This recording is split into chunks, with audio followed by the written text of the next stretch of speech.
Hello, my name is Shauna Spears, and this is my video response for the video entitled Stages of Disaster for my crisis response and trauma care class at Houston Christian University. After watching this video and learning more about disaster responses as a counselor, I have several thoughts and reflections that I want to share. To begin, I have thoroughly enjoyed this week's material, and I think that that's important to express. I never saw myself desiring to work in the aftermath of disasters, but after this week, that has changed. I've actually talked a lot to my friends and family about that and the way that the material was speaking to my heart.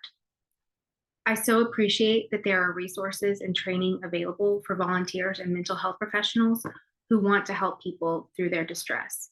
And I feel like I have a calling in this regard.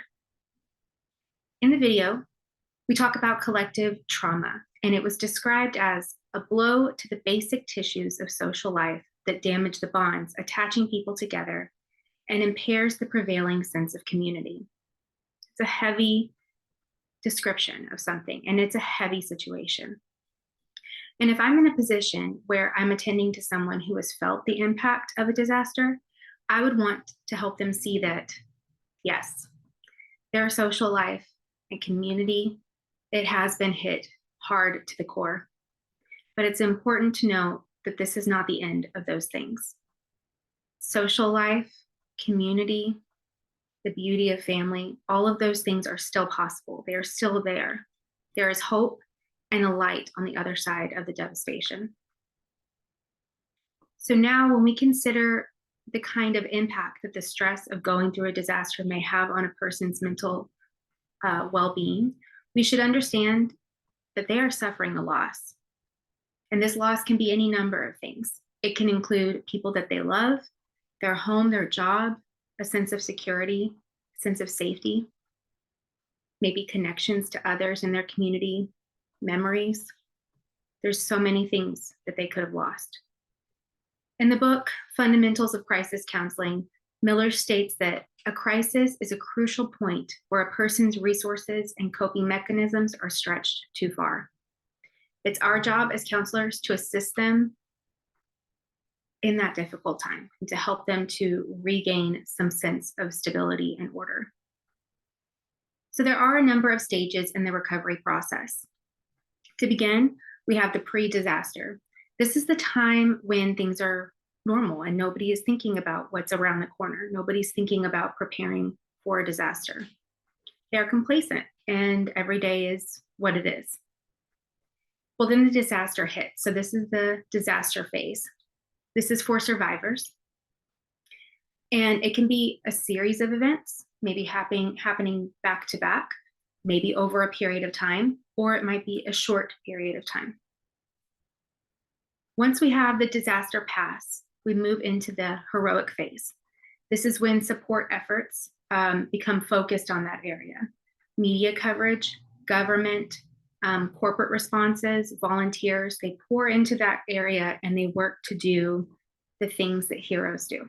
They come in to support, to assist, to encourage, to build up, to rebuild. Then we enter the honeymoon phase. This is when people start to see those heroes and those things get better. They might start to see a light at the end of the tunnel. There's encouragement and heartwarming stories come out, things that are uplifting and motivating when you're still in the midst of disaster and still in the midst of recovery. Then we can move on into the disillusionment phase. This is when the true impact of what has happened really hits.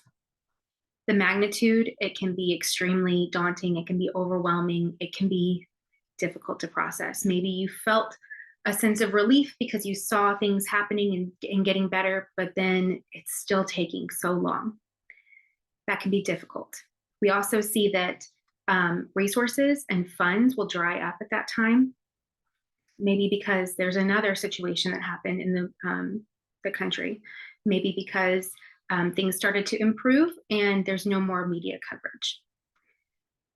People might feel like, how can I continue to do these things? How can I push through when I don't see that this is getting any faster, any better? We might see things like depression, an increase in despair. There's also even the possibility of people desiring or attempting to commit suicide because of their devastation and their inability to cope. Then we move finally into the reconstruction phase. This is when people start a new normal, but rebuilding happens both in physical buildings and in organizations. We see that things maybe even are better. Homes are being built or repaired. So we can see that it wanes back and forth with the disillusionment phase. This is something where it just depends on what the disaster was and the effects of that disaster, which can cause it to linger a little bit longer or go back to the disillusionment phase. So those are the stages that we discussed, the stages of disaster all the way up to the reconstruction. Now, a counselor is needed in recovery at key points. One such phase where it is imperative that a counselor be available to assist those in distress is during the actual disaster, as soon as they can get in, all the way through to the reconstruction. Depending on their response and the phase, this will look different. At the beginning, during the disaster, when responders can start coming into the area, a counselor will then probably be implementing psychological first aid. Moving into the disillusionment phase, one area where counselors can be of assistance is in providing emotional support and coping skills for the response workers or those that are rebuilding and dealing with maybe the loss of those funds, the loss of the assistance from the volunteers. They still need support too.